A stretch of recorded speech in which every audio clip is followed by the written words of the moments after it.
Welcome everyone here. Thank you for coming.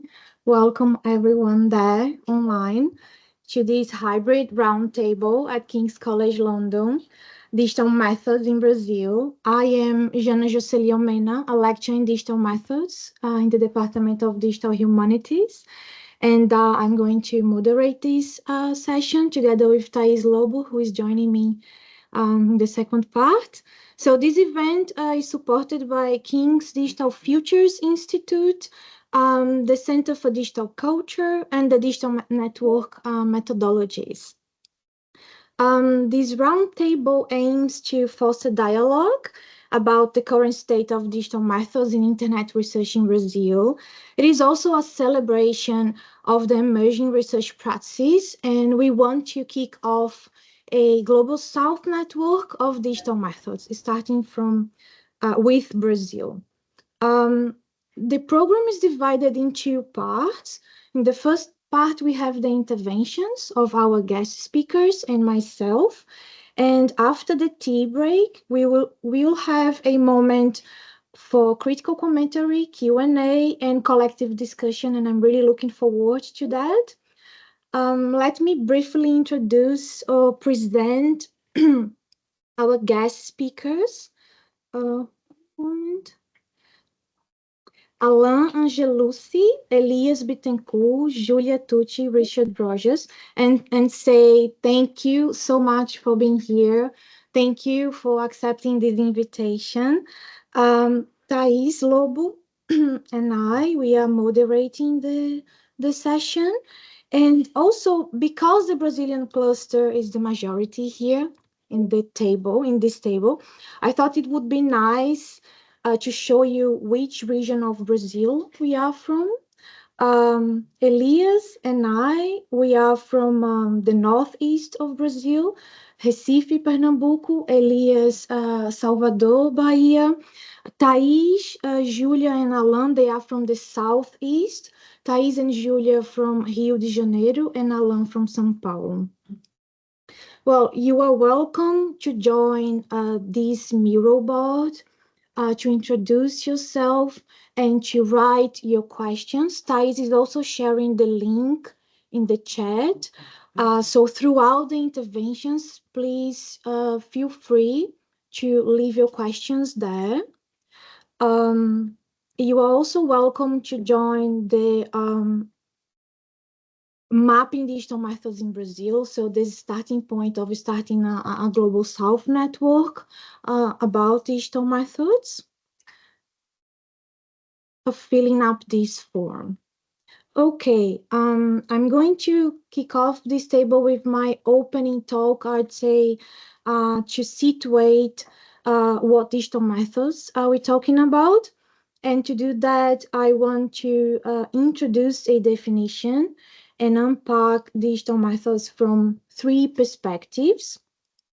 So the methods we are talking about ground findings with and about the internet, web data, technologies, cultures of use, and subcultures of use belonging to these environments, but not in an instrumental way, precisely because the knowledge mobilized by the medium and digital objects is taken seriously. So here the notion of medium encompasses, but also expands what we understand of media as a communication platform.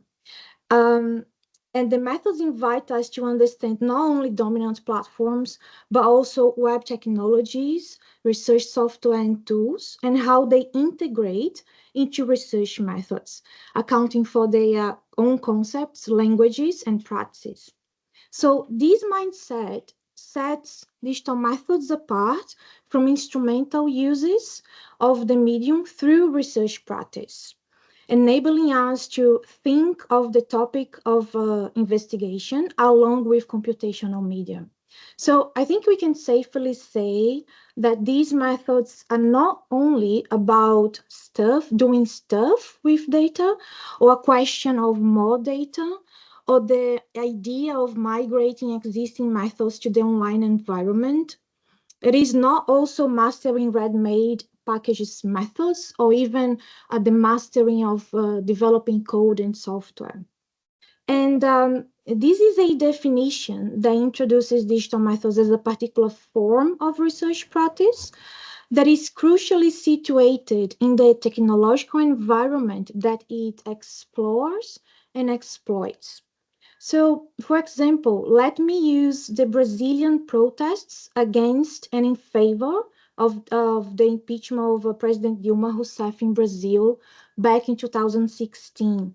So, this study asked research questions and designed the methods with and about Instagram usage culture, a specific digital objects such as hashtags and images. And it also accounted for the computational media required to implement the methods. Well, now I'm closing this first part of my talk by highlighting what differentiates this method school from others. Well, digital methods as a term, a research practice, and a field originally proposed by Richard Rogers back in 2009, has theoretical backgrounds that stems from science and technology studies, actor network theory, software studies, and communication design studies. It is incorporated by very specific applied principles that I will briefly unpack today. And the special care for the medium, specificity and dynamics, and the premise of working with what is natively digital certainly differentiate this school of method from others also born in 2009, such as computational driven methods and cultural analytics methods. So they do dialogue on some points, but have different principles, philosophies, and applications. Now, moving on to unpack digital methods, the first perspective is the theoretical practical foundations. And I want to start with the seminal publications from the late 90s by Richard as a historical reference for the mindset underlining the rationale of the methods, because it presents us, let's say, three main points: that digital methods work with what is natively digital in opposition of what is digitalized, that media ephemerality is not a problem or a bias, but it is something we should learn from, account for, and get advantage of, and the idea of repurposing the mechanisms of dominant platforms. So we ask research questions and gain insights about a particular phenomena with these points.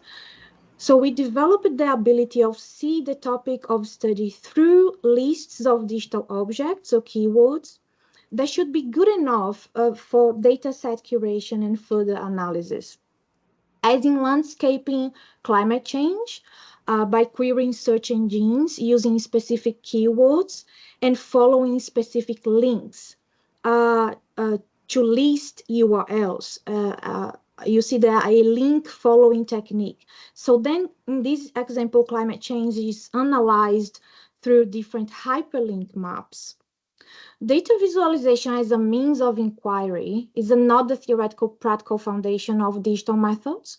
For that, my example is like another seminal publication that suggests that we can interpret networks according to their visual affordances, basically thinking together with node position, responsive to force-directed algorithms and dataset building, and node size and color, which resonates the researcher analytical decisions. And another crucial point is the qualitative approaches that belongs to these methods. So it's being argued that digital methods offer the most developed example of qualitative approach to social research. And so here, rather than a gap between uh, um, two ways of advancing in thinking methods, we can discuss an opportunity to that bridges these traditions through digital methods research.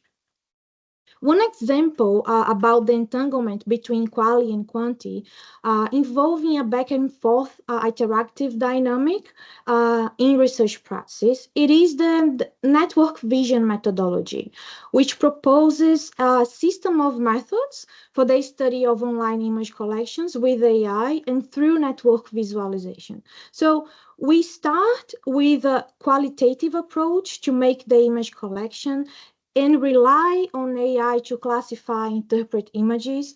Then we make qualitative decisions when building the network using quantitative measures and calculations to shape the network.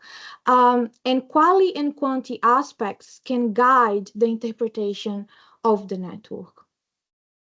Well, the second perspective is technical fieldwork and practice. And this perspective requires, I'd say, a vision of technicity to implement the methods, because to do that, we gain a familiarity with computational media from conceptual, technical, empirical perspectives. And now to unpack that, let's say that these the procedural steps often constituting the methods, and every step is operationalized within the web, not only as a social space, but as a technical object and research environment. At the same time, we are invited to take computational media in their own right and relationally, as they add new layers of meaning to the phenomenon of investigation. Having data visualization for inquiry rather than a final product, we engage with navigational procedures to make sense of data. A practical example is considering these three pillars, which are unique individually but interconnected in practice, and acknowledging that they have a say in the topic under investigation. So, for example, the study of political bots in the Brazilian context, there is an understanding of bot behaviors and characteristics on social media, such as that bots follow bots.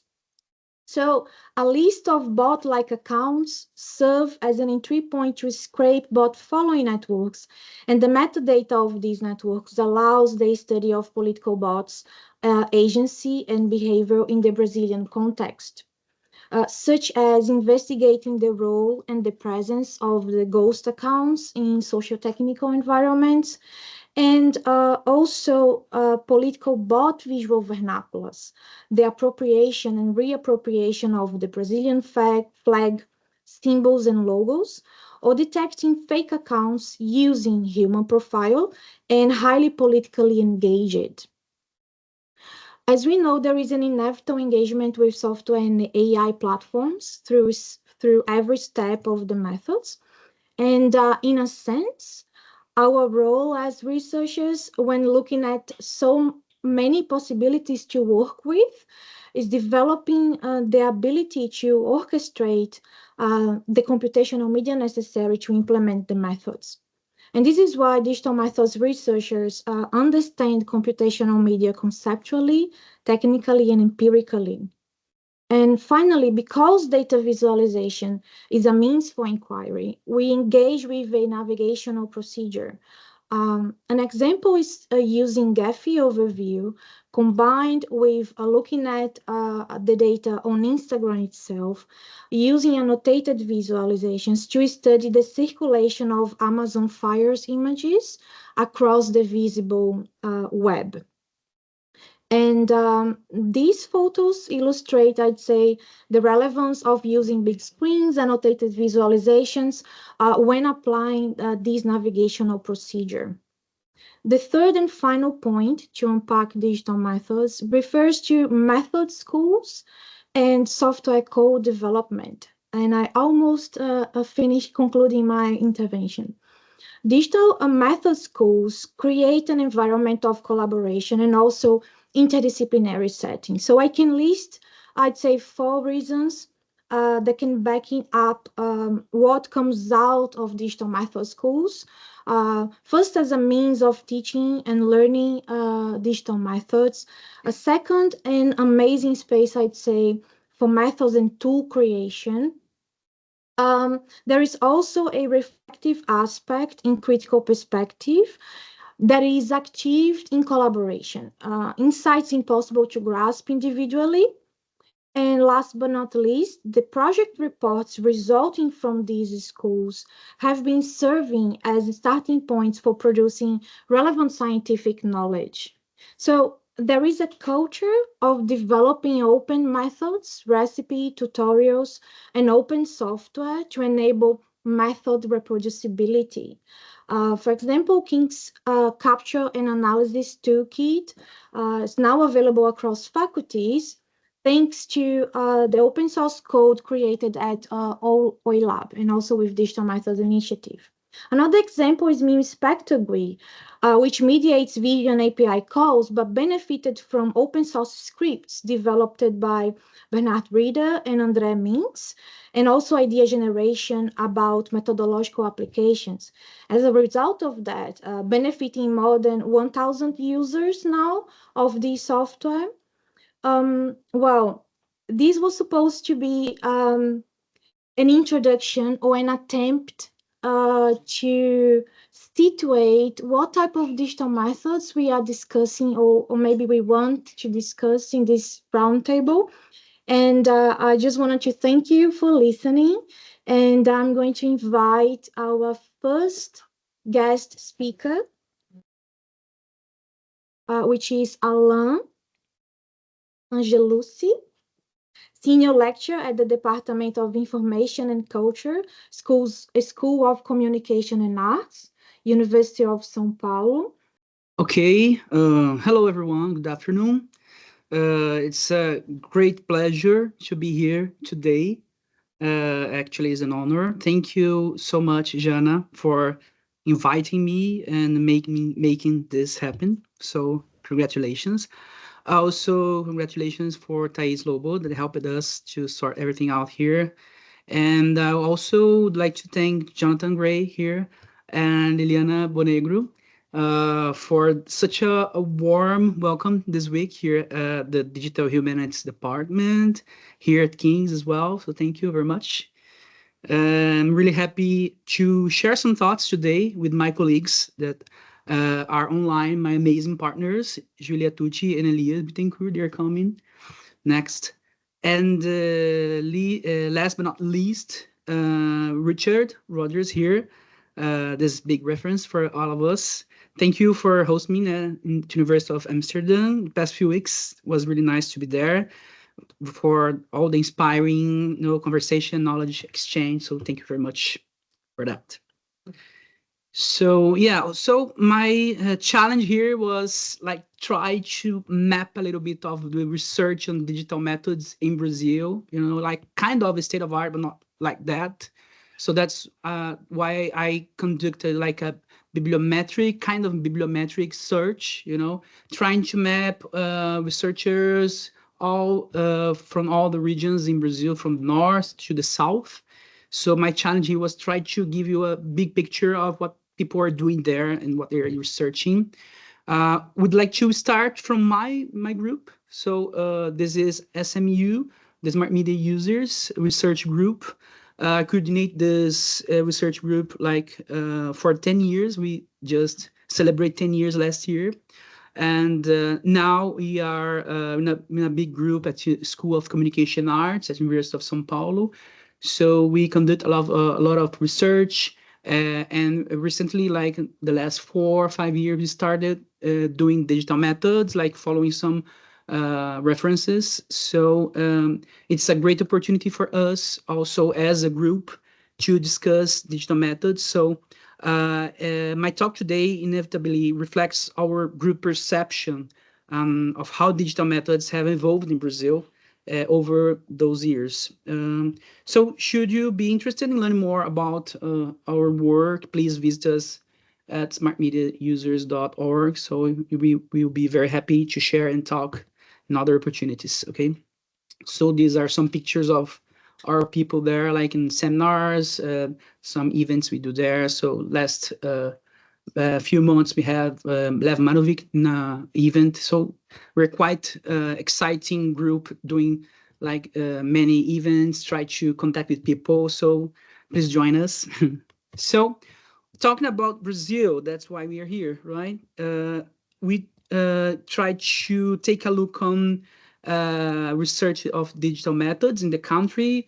Jana mentioned a little bit about the country, like the dimensions. So you can see like Brazil is like a continental country, like from the south to the north to northeast to the central west. You can see like different perspectives of cultural, of academic research.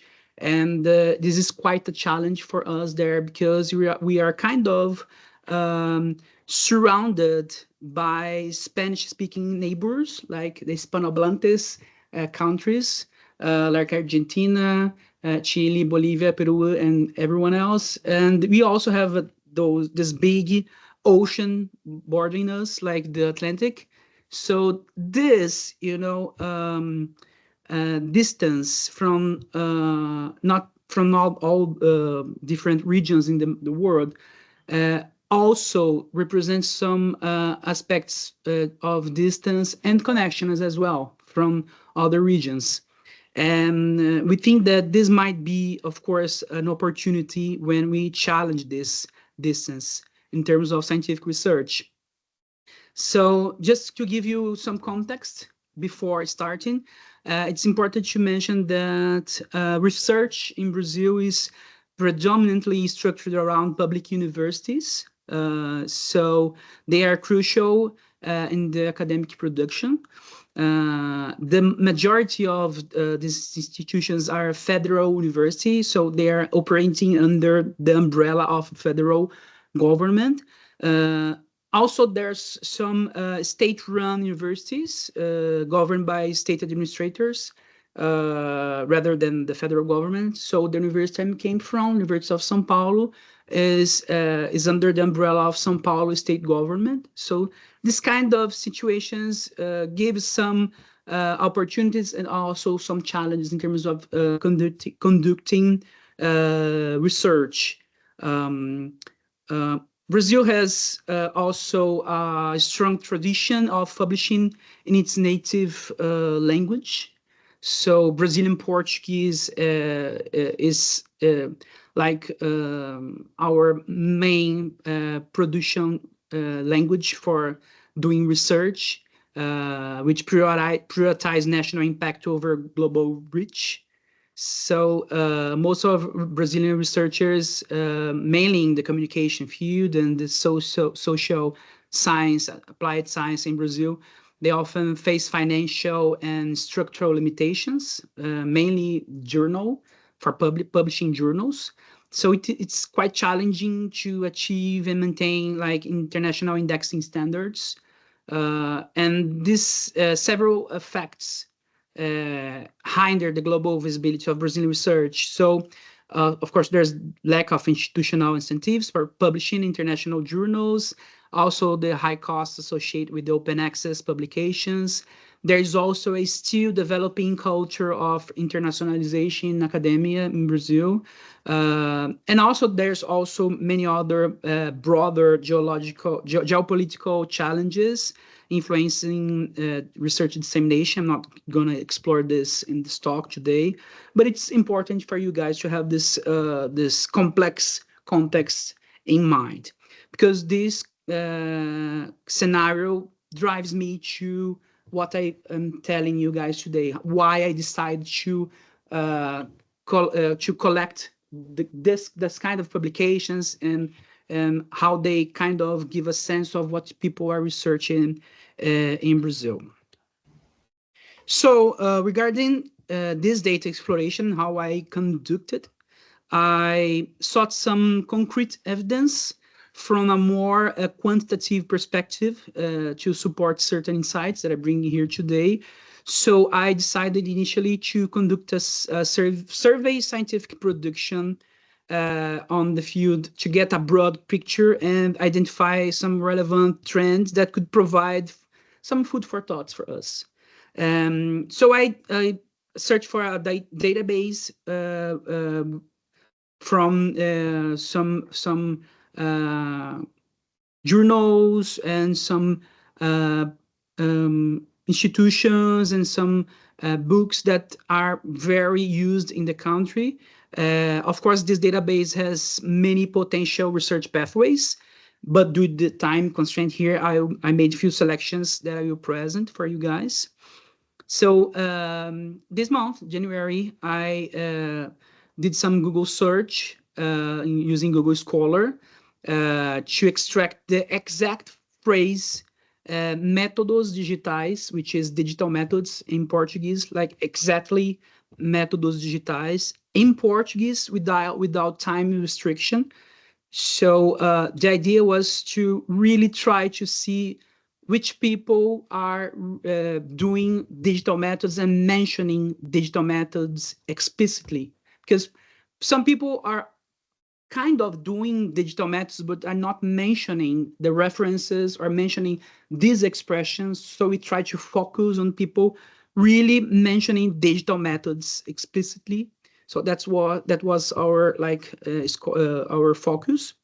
We've also filtered to applied social science and then further narrowed down to communication information, focus in media as well, focusing on nationally ranked journal and major conferences. I additionally search Web of Science and Scopus, although I know that's not very common to publish for Brazilian researching because of the availability of Brazilian journals in these databases. Also, I found some few works, but mostly overlapping with the initial data set, so I just followed the track.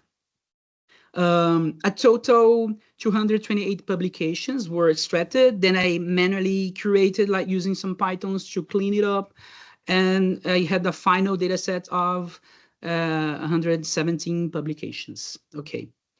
So I selected some journal articles, conference papers, books, book chapters, focused on publications authored by Brazilian researchers affiliated with Brazilian institutions, even if they had foreign co-authors. I exclude also works authored by Portuguese researchers, like from Portugal, because we share the same language, and also Portuguese institutions, just to have a look on Brazilians' perspective. So these are our main findings from the data set. So we can see the research on digital methods began to grow consistently between 2016 to 2020, then stabilized since then. We can see there's also some geographic, let me try to, okay, probably better. There's some geographical distribution of research here. So research is not well distributed across Brazilian regions. So we have like a dominance in Southeast and South regions, digital methods studies. The North region has a significantly fewer studies. As you can see, like in 2020, just one publication and nothing more. So this indicates a gap in research development in this area. So something for us to think about. Sorry about that. It's not, but I think you can see here. As you can see, also, there's a relevant concentration of words in Minas Gerais state, which is this big state in the middle, like this green, very green one. Mainly from Universidade Federal de Minas Gerais, so the Federal University of Minas Gerais, followed by São Paulo and Rio in the southeast, and also Bahia and Maranhão in the northwest. So the main groups are in these areas. Here are the number of publications. As I mentioned, most of them came from Federal University of Minas Gerais, from Maranhão. Then in the southeast, we have Federal University Fluminense, Bahia, Espírito Santo, and then UFABC from São Paulo, and so on. And this gives us a glance of what people and from where are doing research on digital methods. So this tree map shows a little bit more about the authors, so we can see as well the Federal University with big production of publications, We can emphasize here the work of Carlos D'Andrea, Márcio Carneiro dos Santos, and other guys from Federal University of Minas Gerais as well, publishing in digital methods. And the vehicles that are publishing a lot on digital methods, mainly Intercom, which is a big congress in Brazil. Like most of students, researchers submit their papers to this congress in order to discuss their highlights. Also Compos, which is another big congress, but like for seniors researchers. And we have the Revista Galáxia, which is a journal very well ranked in Brazil, linked to a Catholic University of São Paulo, PUC São Paulo, and also others journals and publishers.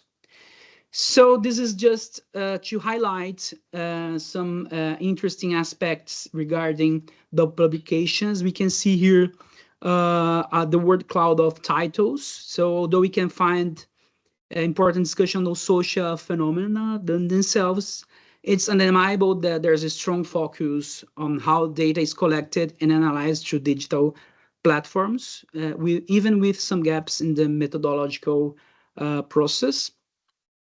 Here we can see the approach and platforms, like 60% are more applied research on digital methods, and the main platforms investigated are like Facebook, Twitter, YouTube. That's not so new, but it's interesting, for example, to envision how availability of API-based data extraction tools influence on which media is investigated in Brazil. For example, for Facebook, people were using NetVis when it was available. Now YouTube data tools for YouTube search. So this kind of availability influence a lot on the research. Here, about regarding the subject topics, there's a very interesting site here. We can see that there's a lot of research on politics, disinformation, and also discussing activism, journalism. That's like the main topics that appeared in the research. And regarding tools and methods, we can see like Gephi mentioned by Janna. It's something that's really big, like very preferred tool for doing research there. NetVis, and also some Python language as well, and some tools that are authored by Brazilian researchers, such as the Ford script from Fabio Malini from University of Espírito Santo. Just summing up, like going to the end of my talk, this is a perspective of trending topics over time. We could see that politics is always on it's a big thing, always being discussed with disinformation. So they're coupled, like a lot of researching in politics and disinformation. Between 2020 and 2022, a lot of research on LGBT rights, and more recently in 2023, 2024, more research about artificial intelligence as well. Well, I will, of course, provide those slides for you guys to take a deeper look, because I know that's a lot of information. But this view is interesting for you to see which tools and methods are more used over the time. So we can see here, for example, YouTube data tools more here, like in 2021, 2022, more present, not being used too much before. Netlytic more concentrated here in 2016, 17, less later. Gephi with a huge concentration, maybe all over the period, but more around 2017, 2019. So this gives us some food for thought about availability of tools and methods being used for the researchers. And to finish my talk, I would like to give some final thoughts and some discussion points. I think from my reading, the term digital methods is often used like broadly, like covering various research involving digital tools. So studies on politics are very highly self-centered on Brazil. We don't see like studies regarding the European scenario or American scenario. It's really about polarization, about Bolsonaro, Lula, and other scenarios. And misinformation is a big thing, discussing health, discussing other political scenarios. As I mentioned, there is a significant gap in the north region of Brazil regarding the research. And um, that's it. Of course, these findings I presented today is like just a scratch, a surface, just really food for thoughts for us to discuss more now. And I was working on like a citation and co-citation graphs, but we can let it for later or for other day. This is my mail, my social media, like in LinkedIn. If you guys want to get in touch, it would be a pleasure. Thank you for this opportunity and see you. We'll be back in the second part for the Q&A. Can you stop sharing your screen?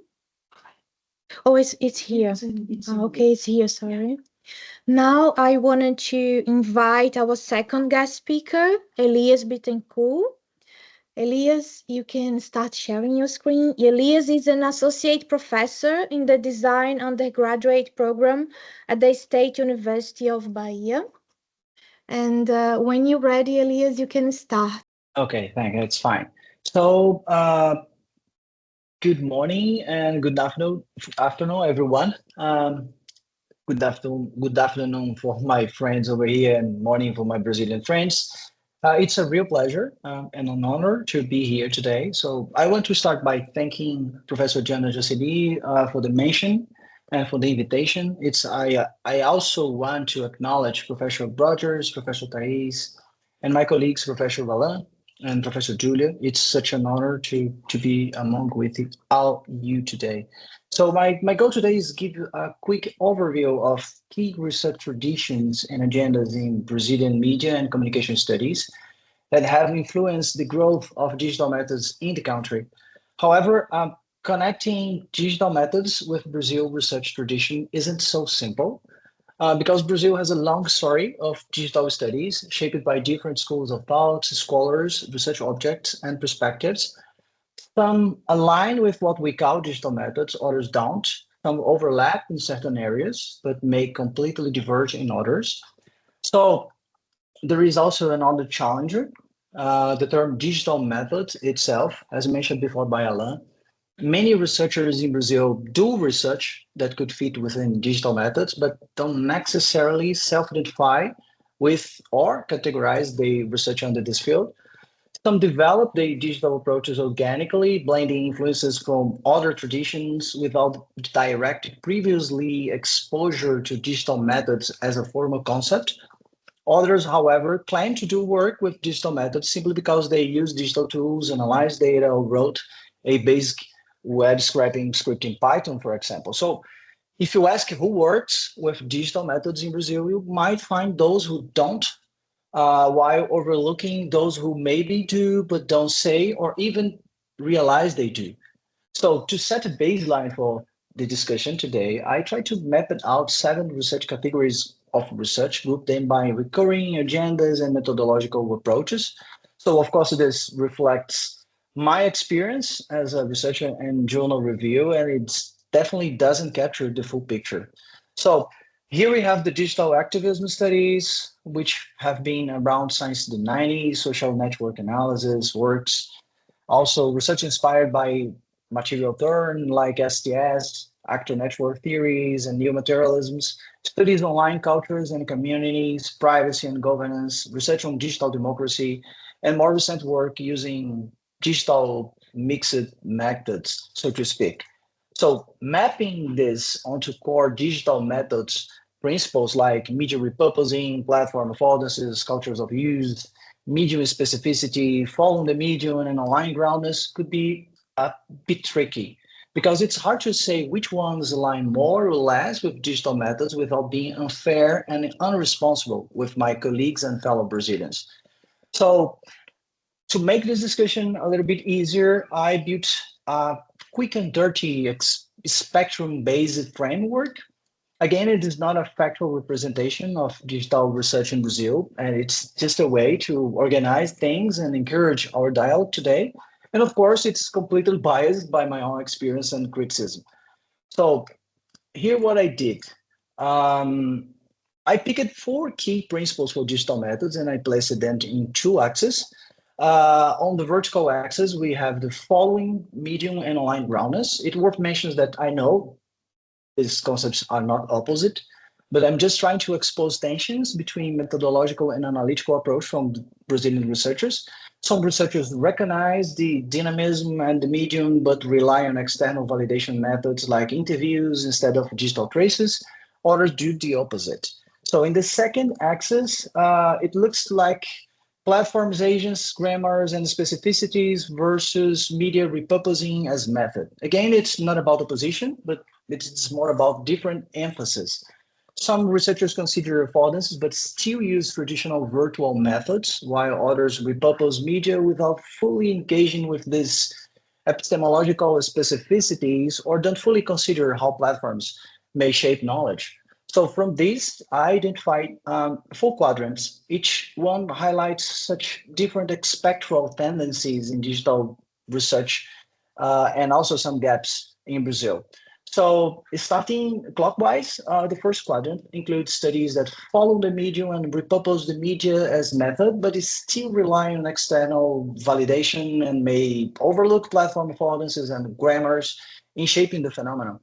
So I call this digital empiricism, where digital data is seen more like an objective and dynamic, but ultimately validated through external frameworks. The term empiricism highlighting the focus on objective measurement of digital data without questioning the infrastructural influence that shape its production and circulation. The second quadrant include these studies that are online grounded and use media as method, but often overlook affordances and platform dynamics updates. As a result, they tend to treat the digital as a tool for data collection or a static data repository rather than evolving infrastructure. So I call this digital functionalism to just to emphasize how the digital here may be treated as a technical tool rather than an active shaping force in knowledge production. So then we move to the third quadrant, which includes so here is you're seeing now those studies that focus on platform agencies, grammars, and affordances are online grounded and don't rely on standard validation, but sometimes they use computational methods, but may treat platforms as static systems of elements, metrics, and grammars. And I try to call this digital formalism because it analyzes the digital through the tangible structures without fully considering its epistemological and dynamic dimensions into analysis, so to speak. So finally, we have the fourth one, which includes the studies that recognize platform agencies, algorithms, and evolving dynamics, but don't adopt media logic as a method or rely on digital traces. So instead, they take a more essayistic and theoretical approach using interviews or traditional methods rather than direct data analysis.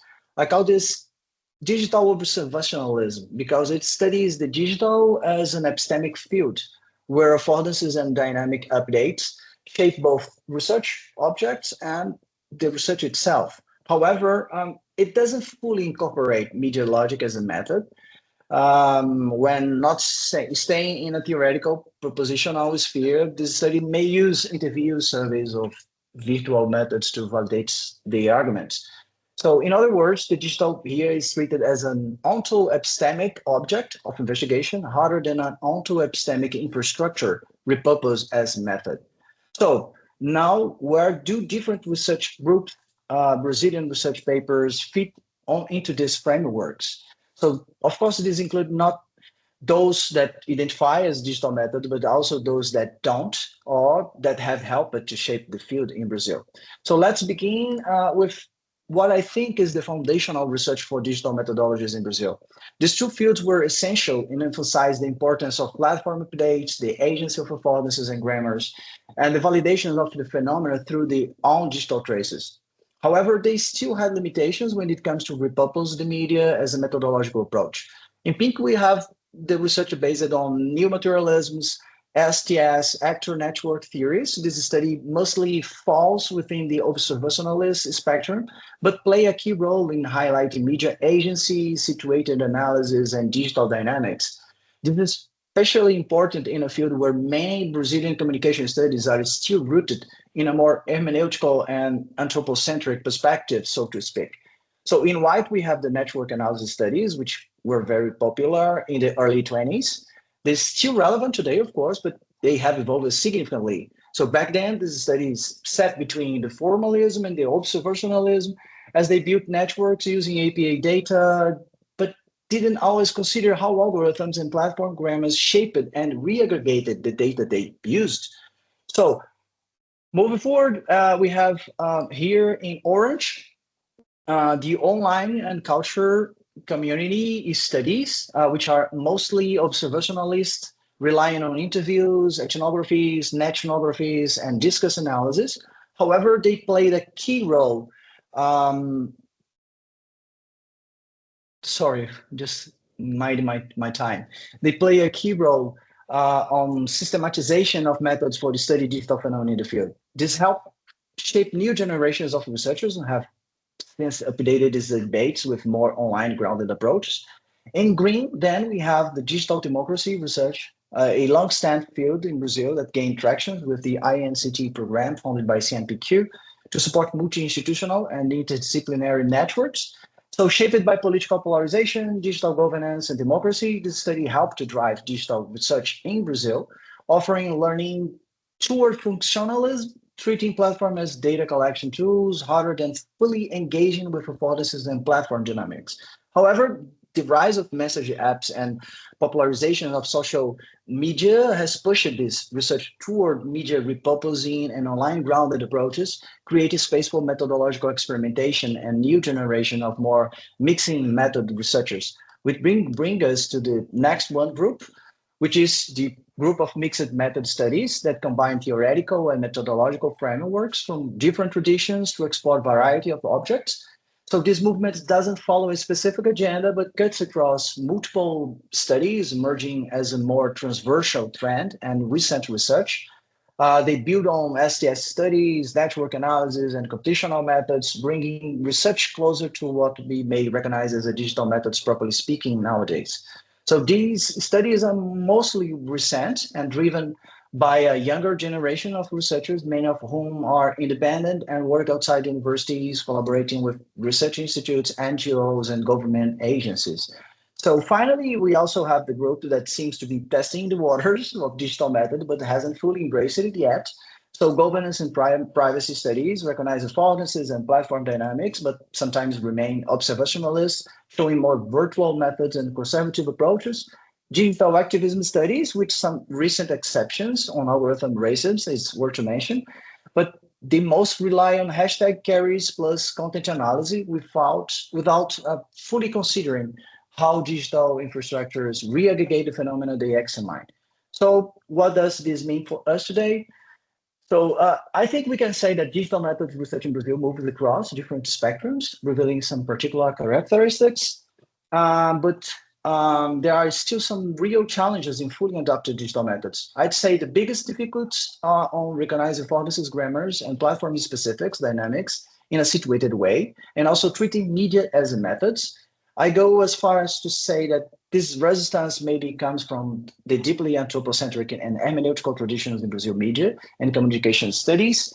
The field has been shaped more by semiotics, psychoanalysis, and language theories, which makes harder to see the medium as an actor or to acknowledge agency and non-human entities. So in that, in my view, this is the first step, not just to seeing platforms as co-authors of the phenomenon study, but as infrastructures that actively shape the social, both ontologically and epistemologically speaking. So of course, this framework isn't definitive, not precise, but I hope it helps us to think where Brazilian digital search stands in relation to digital methods. So that's wrap up.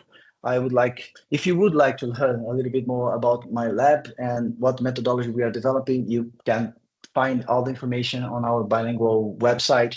So thank you so much.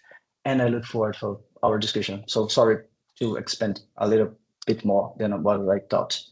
That's it. Yes. No apologies necessary. It was really good presentation. Now I want to invite our third and final guest speaker before the break, Giulia Tucci. She's a postdoctoral researcher in a joint program between Brazilian Institute of Information Science and Technology and the School of Communication at Federal University of Rio de Janeiro. Giulia, Hello. are you there? Yes. You are Can you welcome to hear share me? your screen. Yes, Okay, I'm doing it now. but we cannot see you. Can you see Oh, my yes, screen? I can see you now. Okay. Yeah, So, and my screen is there, right? yeah, Okay. everything is good. So the screen is Okay. yours. Okay, so good morning and good afternoon, everyone.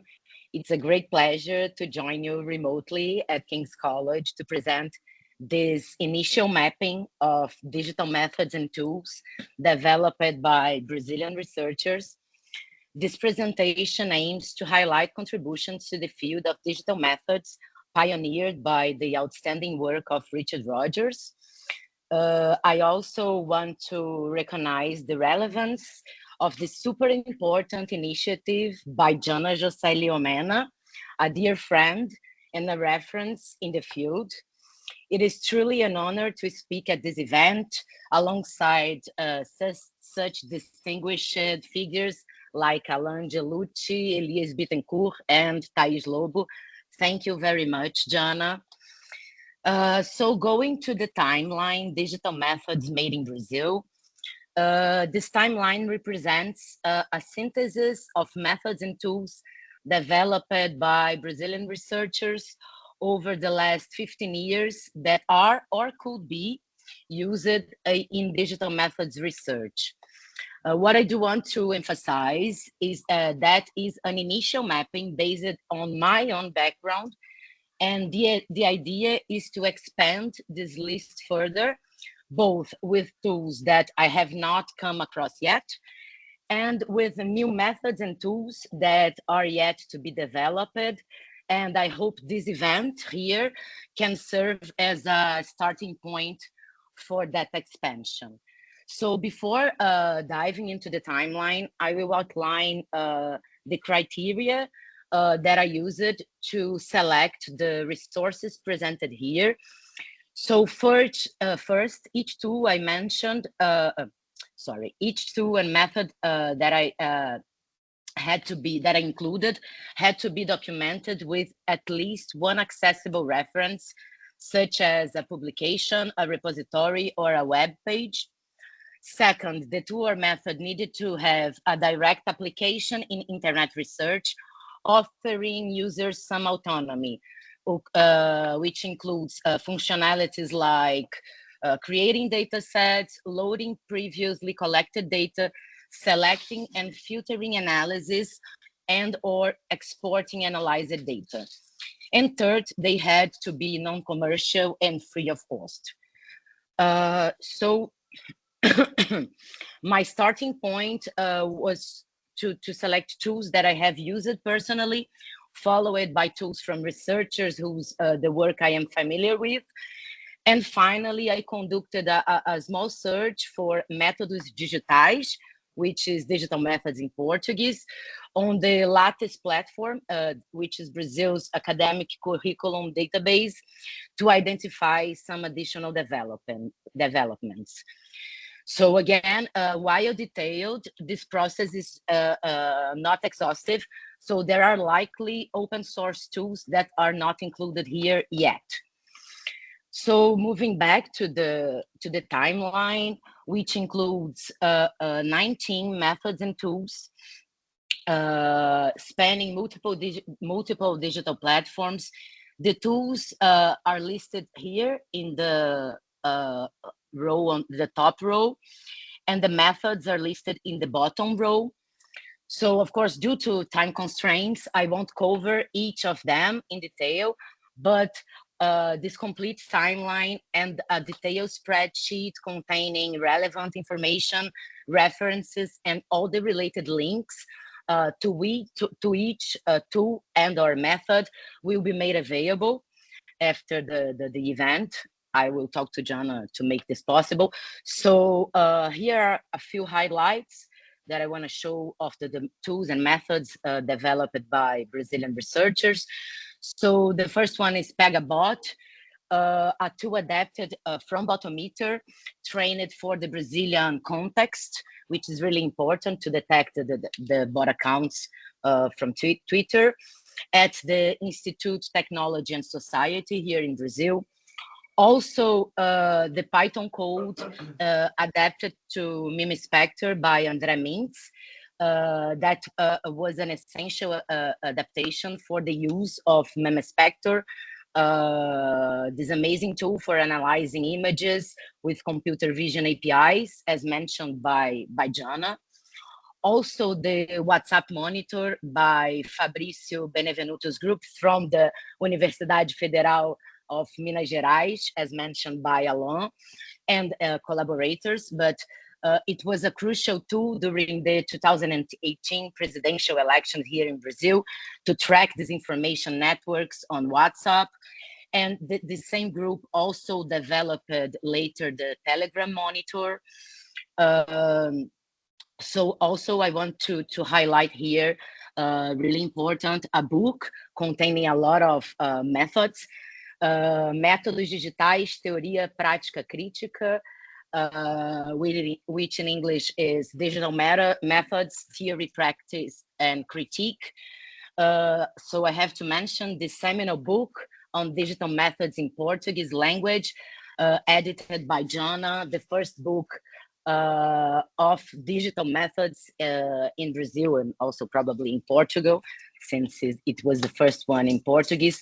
And also in 2019, the Reading Digital Networks recipe, also by Janna, that provides a super detailed step-by-step guide to generating and analyzing the structure and behavior of a digital social network.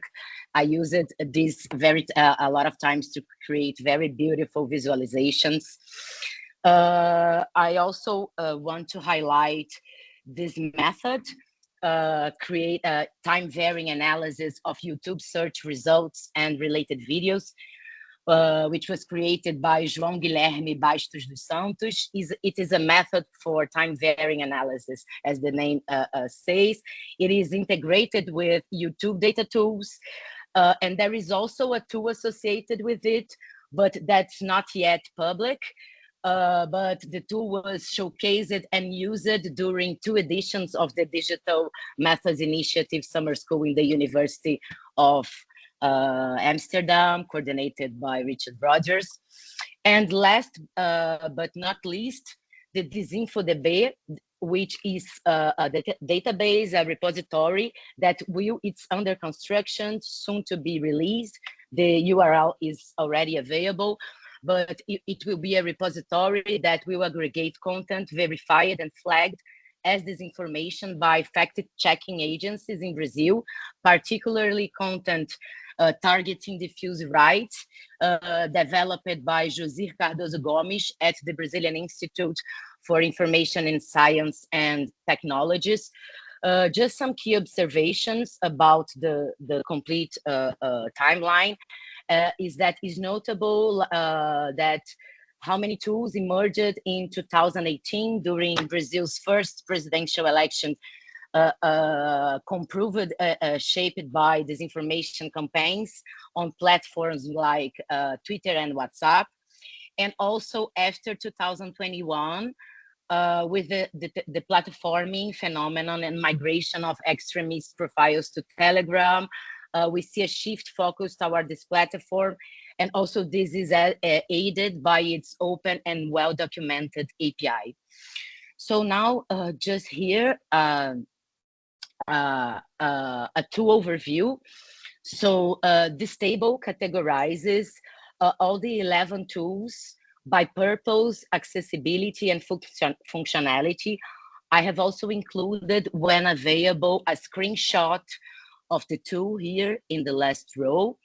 So about 1/3 of these tools require installation, while others are more user-friendly and have a web interface. But some of them may face barriers like password protection, or they are now unavailable.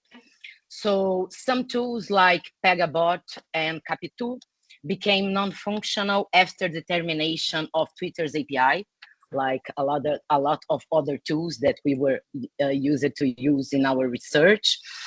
These tools range from data collection and analysis, like the Wayback Machine News Extractor, the first one developed, which is not available anymore, and Capitu, to more specific proposals like the bot classificator Pegabot or the image collection analysis image query. So just diving into the details of some tools, the image query tool here, it was developed by Janna Joceli Omena and Jason Chow, is designed for assisting offline visual analysis, addressing challenges in working with large data sets while ensuring for rigor. You can go there, download the tool, use it, and test it now. I first used this tool during the 2021 Digital Methods Initiative Summer School, the pandemic edition, when I developed a method to visualize a network of images without rendering the files in a project that was facilitated by Janna, part of a working group coordinated by Richard. The method is included on the timeline, and I remain grateful for this project until today. And also, I would like to highlight here Telecatch, which is a tool for visualizing, filtering, and extracting Telegram messages and media files from lists of groups and channels. It is co-developed by myself, Bia Carneiro, who is here with us, and Josué Ruchica. It was created to facilitate Telegram data analysis in response to the platform's growing prominence in digital communications.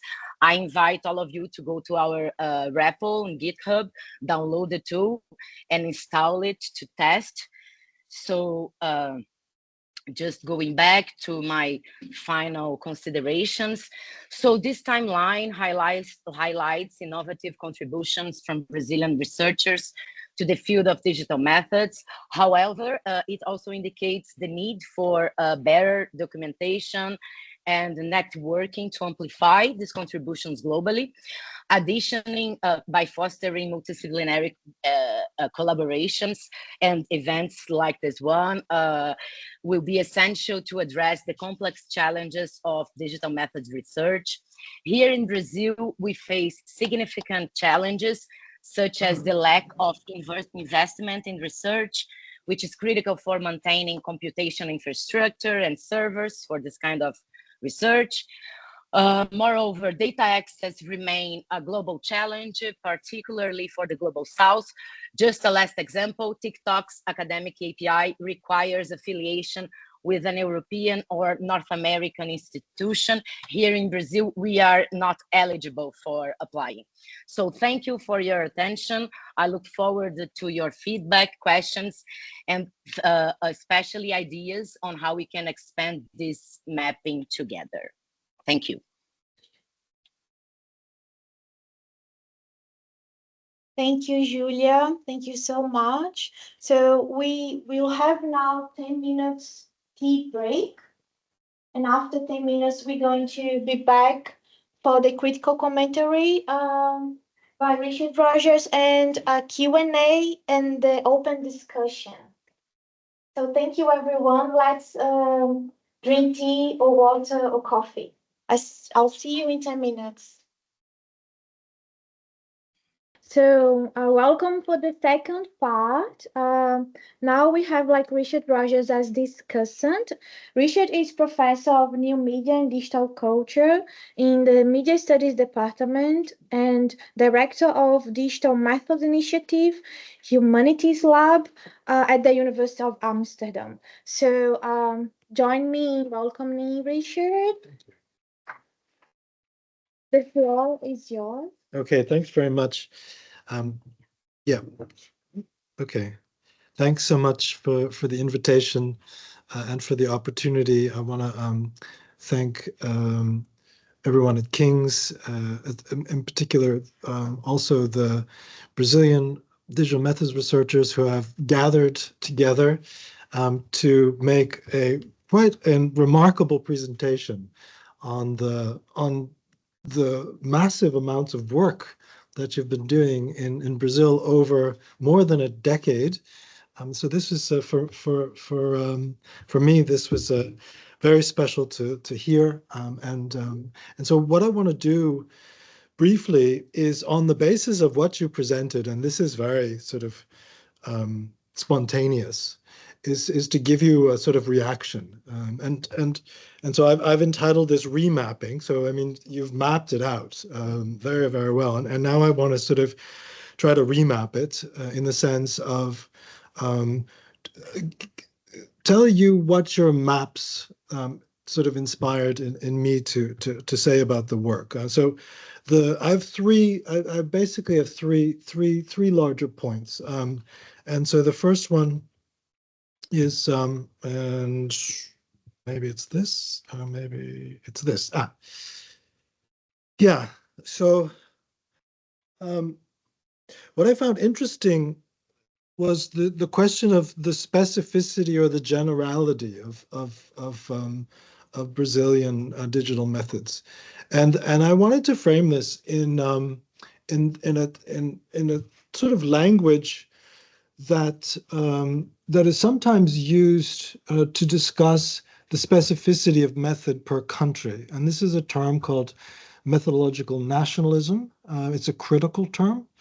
And then I would like to compare that to what I just sort of conceived of as something more like cosmopolitan methodologies. And so what is happening in Brazil? So should we sort of speak of it as something quite sort of national, quite specific, or as rather cosmopolitan? And I think it's the latter. I think it's more cosmopolitan. I mean, the digital methods in Brazil suggests specificity, but to me, the practice there is more cosmopolitan. And I want to frame this question in sort of in three different ways. So there is specificity and there is the cosmopolitan at the same time. And so you see that in these three things that I've written down. So are there particular platform preferences and or proclivities in Brazil?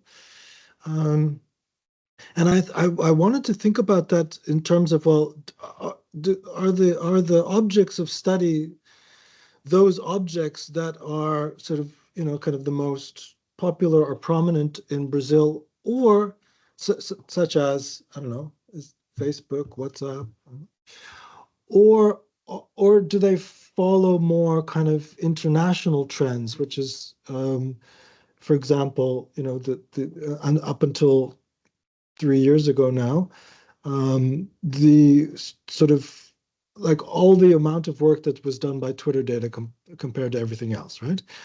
And here it's a mix of both. So there seems to be a lot of Twitter work, but also a lot of sort of work on WhatsApp. And so the WhatsApp work in particular is something that's quite distinctive to Brazil, but it's also very cosmopolitan. It's something that contributes to international digital methods work. So the second one is, so the first one is platforms. The second one is, are there particular objects that are preferred? Yes and no. So yes, in the sense of bots, So there's a lot more bot studies in Brazil than I would say elsewhere, and sort of digital methods work. There's a lot more sort of instant messaging studies. So the message and I mean a lot of people have had trouble with studying WhatsApp over the last sort of 10 years, let's say. How do you do it? How do you do it well? A lot of the sort of principles of or kind of tips and tricks of digital methods you can't easily apply to WhatsApp, but somehow you worked that out. So this is more sort of the specificity that contributes to the international, but then the cosmopolitan is the emphasis, I think, on images and computer vision, and this sort of work, as well as the recent work on Telegram, which I think is something that sort of follows more kind of quote unquote international trends. Okay, and then the third one, are there specific sort of tools and technique preferences and proclivities? Are there national ones, or is it more cosmopolitan, so to speak? Well, again, sort of a bit of both. There's some specificity in the sense of the bot research and the WhatsApp tools.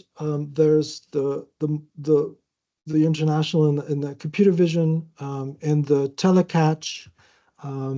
So these sorts of trends. So what I would say that just on this point, I would say what started as quite sort of national has become, at least to my mind, looking at the timelines and things, has become cosmopolitan. So this is the first point. The second one.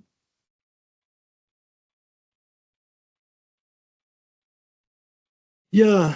So the second idea has to do with the advantages and disadvantages of a broad versus a narrow digital methods, and I think this has come up in all the presentations, one way or the other. So yeah, the broad. So so there's a number of ways of talking about the should we sort of think of digital methods as this sort of huge umbrella, this really big tent, this that encompasses so many things, like the computational social sciences, digital humanities, the various computational approaches, and also should we think of digital methods in this sort of new post-digital school of thought, right? So do we need the word digital any longer, because aren't all methods in some sense, or a lot of methods also rely on the digital? So what is to be gained with this word of this emphasis, right? So especially Alain's presentation of that, like, this is sort of what came out of that a little bit, that there isn't that much narrow, or the combination of the lens and Elias's presentations, there isn't that much narrow, and there is a lot that is broad. So there's maybe a lot to be said for the broad. However, that if we go for the broad, we might miss out on like the sort of the particular contributions of digital methods, which lies in the narrow, right? So these sorts of things. The productivity, so what's particularly productive about the narrow, about these ideas, following the medium, online groundness, medium repurposing, working with platform affordances, metrics, data, the study of the natively digital, emphasizing that. And I think if we go with the broad, we might miss the symmetry of the narrow, that is, studying the social and the medium at the same time. Because a lot of the broad will do one or the other and not the two at the same time. So but that's what would be lost if we were to discard the narrow, but there is also arguments to be made for embracing the broad. Especially when you see the state of the field in the country. So these are discussion points. Huh? And then the third one and the last one is, now now and in future. So Brazilian researchers, how are you going to help us at the moment? So we have a lot of challenges. And there have been so many contributions, both nationally and internationally, that you have made. What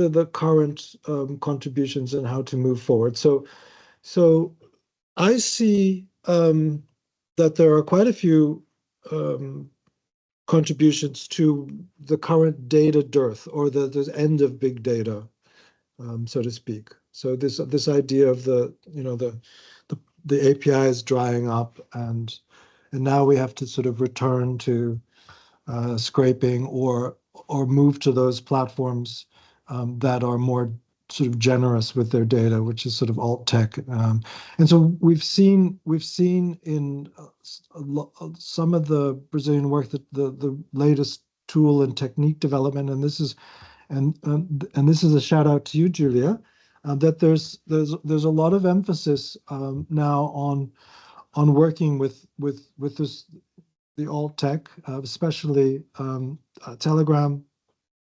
So we see this contribution to the this cosmopolitan contribution. However, we still have quite other challenges at the moment, and a lot of the challenges revolve around content moderation, one way or the other. So how does content moderation affect the quality of online data? How can content moderation be studied in terms of platform and algorithmic effects? So this is, in some sense, the idea that what was once called trace research is something that is quite difficult to do these days. So just rely on on digital traces as your sort of object of study, and because of the fact that the traces are no longer, well, they haven't been for a very long time, but they're no longer pure. They no longer reflect the activities of users, but they're increasingly reflect the activities of the platform, whether it's user capture or whether it's content moderation or algorithmic effects. So what sort of contributions can we see to these issues? The study of moderation. Now we see some. There's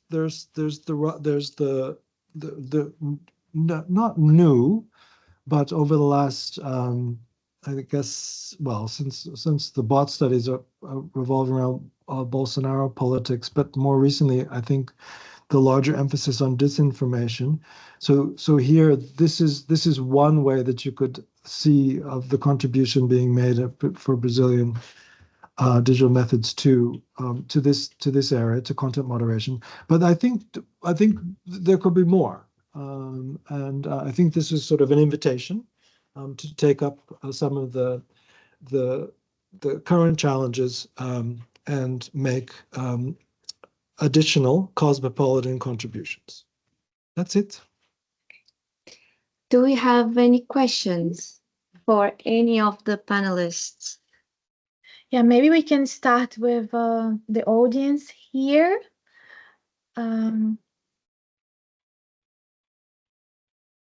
Wow, we have some already here. If we want to start, maybe we can kick off here. So this one is from the Mirror board. I think it's for you, Janna. So very insightful and helpful for those of us who are not familiar with the field of digital methods. Do you have any recommended reading on instrumental approaches to digital methods? Thanks, Sebastian. Oh, he's not here anymore. Yes, we do have a list of recommendation readings and very hands-on approach on the methods. In my slides, that there is like one example that you can find out step-by-step tutorials, because my presentation was a little bit less about the how-to, and it was more about the rationale and the mindset behind the methods. And I am happy to share these with you later when we share all the presentations. So I can do that if it is helpful. Okay, so there are two questions for Alan here, but he addressed them, but maybe you want to also to address to people here. They are both about kind of how to broaden the research that you've done so far. So if you want to talk a bit about that, next steps. Yeah, thanks, Thais. Yeah, both questions were related to like make it broader. You know, I think the idea was like to draft some aspects. So I had to be very restricted, like in order to analyze the data.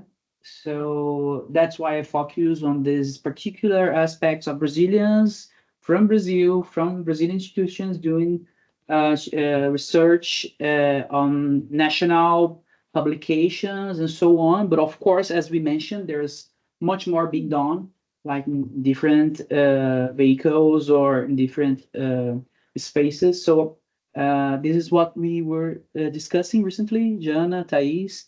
Maybe maybe not. We will like expand it, like trying to give more highlights and look at other data in order to, you know, try to collect more information. And of course, this involves like trying to reach other research, trying to reach other groups, as mentioned by Marcelo here too. So yeah, that's something that we are looking for. This was just a draft, just like food for thoughts. Yes, Jonathan. Thank you also. Maybe the microphone. Wait a minute.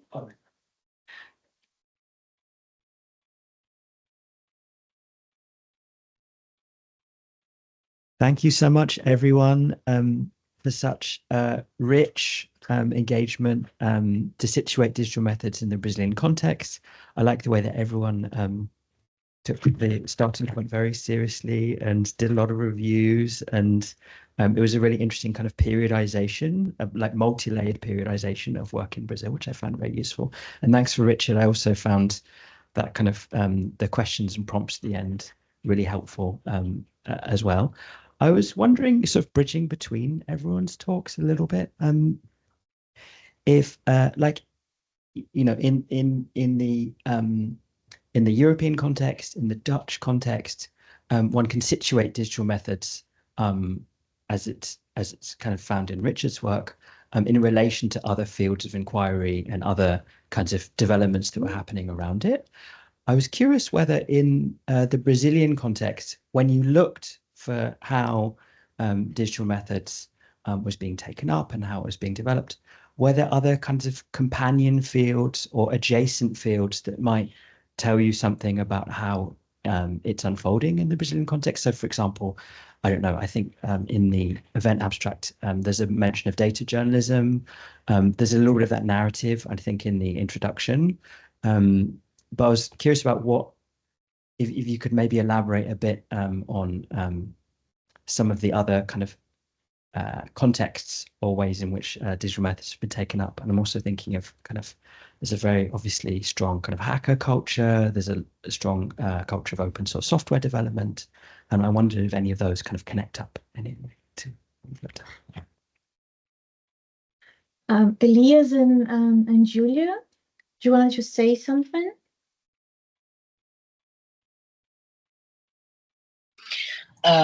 Yes, just complementing, this was a part of our previous discussion, and I think that Elias brought like this, how the digital methods field in Brazil is formed, and how we can see there are a lot of people doing, a lot of researchers doing works that could be fitted into the digital methods field, but the researchers themselves do not classify their research as in the digital methods field. So just, I think Elias brought it pretty well in his presentation. Yeah, you want to say something? Yeah, Well, just complementing Giulia, and starting from what I look on the papers, I search it.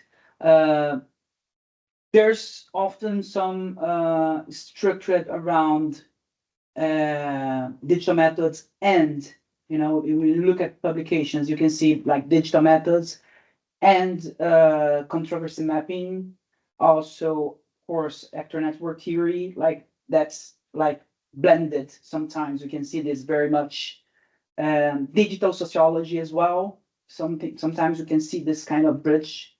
Of course, Manovic, as mentioned by you, mentioned a lot about this, like this connection. So that's something I saw on papers as well. So Manovic with cultural analytics. Well, Manovic is something interesting to be analyzed, as he has a huge influence in this kind of discussion in Brazil, mainly because of his previous book, like The Language of New Media and Software Takes Common. Those have a big impact on researching media studies in Brazil. So this kind of influence this discussion, digital methods now. So this sometimes comes together. And laser as well, Dave Laser with its computational social science. You can see this emphasis as well. And of course, we were kind of discussing this before, like really some professional aspects, like how this discussion in academia is like invading the professional debate, like the market or the professions in Brazil. So we can see this very strong, like in journalism, like in data journalism. So it's something that there's a very tight connection. I can see this very well, and from papers as well. So maybe these are some expansions around digital methods and dialogues that I could feel and see in this collection. Well, I have here a comment to Richard, and maybe two questions, one for Elias and another one for Giulia. So the comment response for your comment, Richard, someone saying maybe a round table in air Brazilian event would be great to address the current state of research on digital methods and build collaborations. Okay.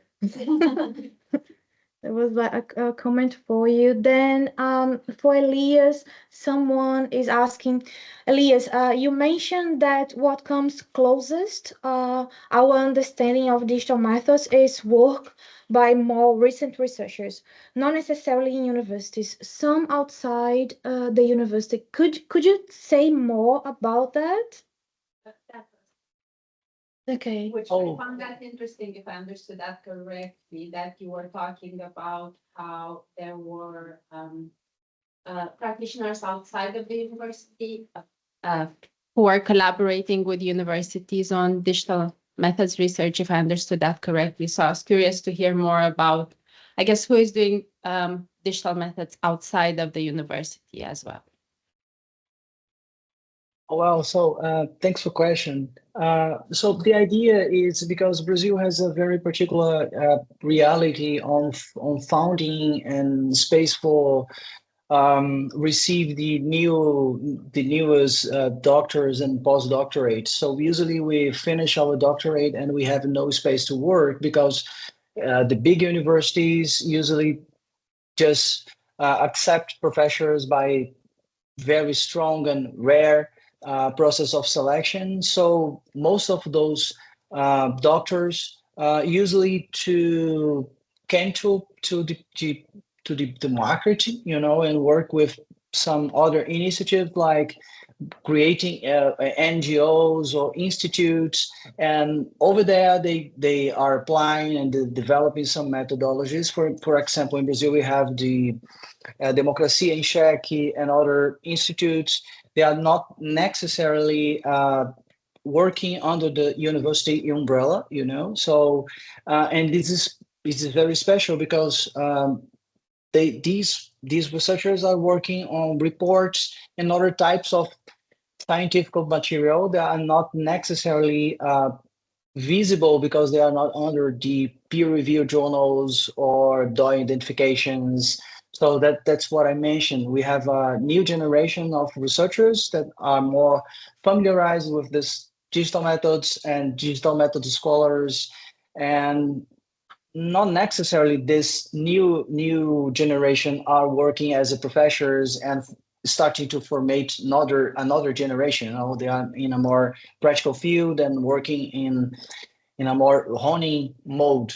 That's what I try to say. I don't know if I answered what you were expecting. Thank you, Elias. Someone Thank you. is also asking whether the presentations and slides are going to be available. Yes, we are going to make them all available. We're going to email you and share the link with everything. There is like a question here for Giulia, and maybe I can also expand this question for Richard as well, because of your experience, Richard. In so many years developing methods and method schools. So someone is asking, how is doing digital methods organized in Brazil? And it's asking about the collaborative work. Is it a collaborative work? As there conferences, spring, summer schools. So maybe Giulia, you can address this question from your perspective in Brazil. And also I would love to hear from Richard experience. Giulia? Okay, thank you for the question. So for the specific field of digital methods, from what I am aware, we have some departments in the universities, not digital methods departments, but we have some disciplines. I think Marcelo gives a discipline at the Catholic University here in Rio. He's here with us on digital methods. So, and we have also research groups and some research initiatives in the universities. And summer school, I am aware of one edition of a summer school organized by the Getúlio Vargas Foundation. It was in English, but I am aware of only of the first edition. If one of my Brazilian colleagues here know if that was a second edition, you can correct me, please.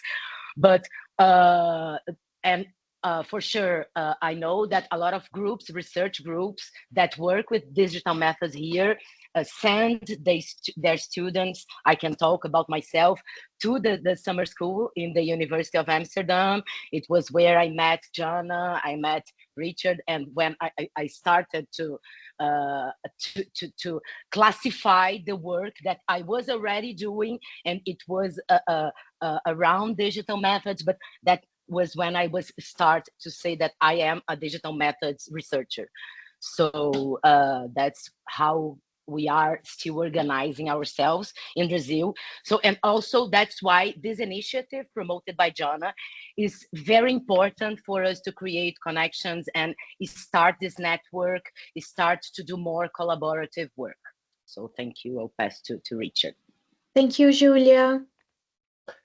So, I mean, the only thing that I wanted to say is that digital methods work. This is a really important question of actually sort of how to do it. And so historically, a lot of that work has been done in collaboration with non-governmental organizations, with journalists, with governmental organizations, with other academics, working in different fields, but you know, having important sort of, you know, I don't know, societal outreach questions or social issues that they're researching, and so you know, actually providing some kind of forum for the work to be done is crucial.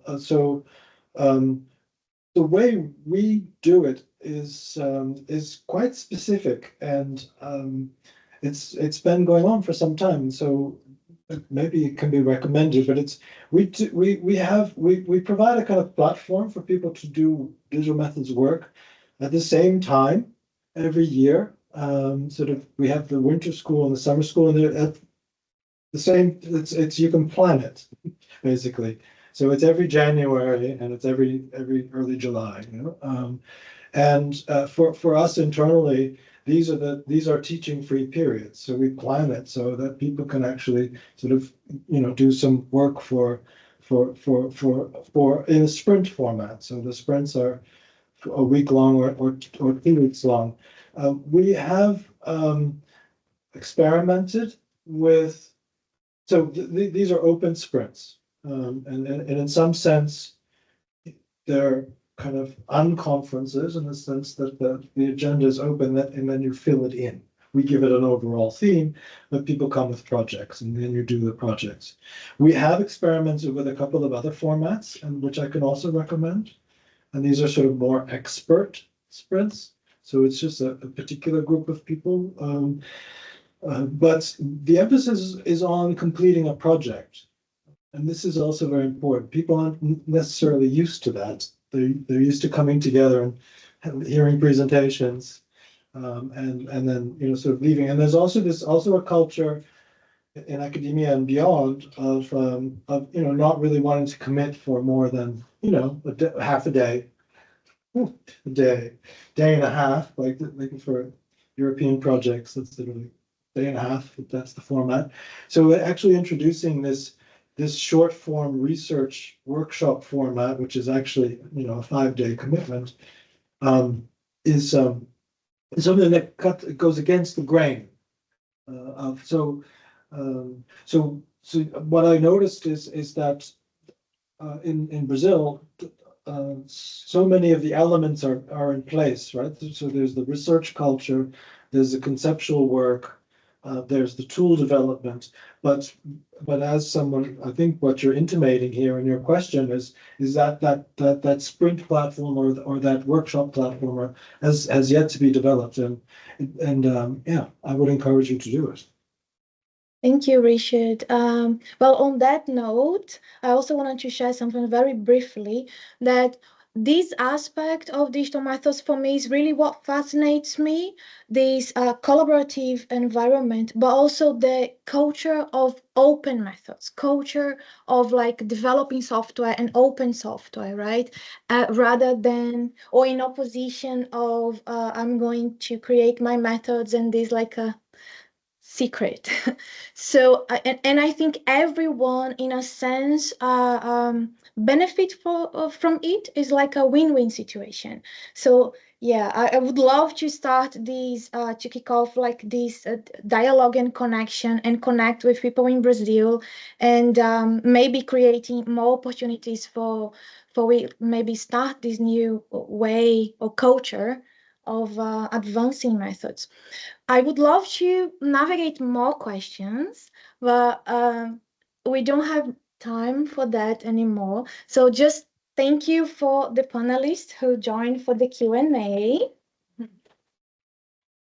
And for the rest of the 20 minutes or 50 minutes that we have like the mirror board now, and Thais is just going to lead us in using it and sharing and trying to connect with a few activities, right? Yeah, so we have the 3 proposed questions, activities that we ask you to fill out. The first one would be about your digital methods research. So if you could share topic of study, questions, platforms, methods for studying digital media and culture in Brazil. This would help us to group people, and maybe we can find connections right there. The next one, there are 2 interconnected questions. One is first, in what ways do you see your research aligning with digital methods we are discussing today? And if your research already incorporates these methods, how would you define them based on your own practices? As we've been talking today, there are many ways to understand it. So it would be great if you could share. And finally, yeah, so things that could support you in advanced digital methods research in Brazil, either training, tools, types of funding, collaborations. Yeah, so we have how many minutes for people to fill? 10 minutes, and then we have a 5 or 10 minutes just to, yeah. That's it. And do we want Brazilian soundtrack? Yes, we want. I think we want. Okay.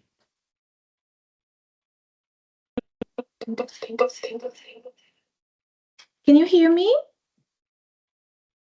Yeah, thanks, Elias. Okay. Yes. Well, basically, it's just say thank you so much for joining us, everyone online and everyone in person. It was a good time of dialoguing and connecting. Maybe we can expand this network going to Brazil. Uh, we're going to be in touch with you to share all the slides and the materials. And yeah, it's just to say thank you, and I hope this network can grow and we can advance more digital methods research in Brazil and Brazil, UK, and with other countries. So thank you, everyone. I also see like familiar faces, Mariana, Ana, Carlos, so many dear colleagues, and really looking forward to expand this network. Thank you so much. Oh, we could take a picture. Yeah. Let's take a Sure. picture. Okay, let's do that. 1 minute. We can do the official now.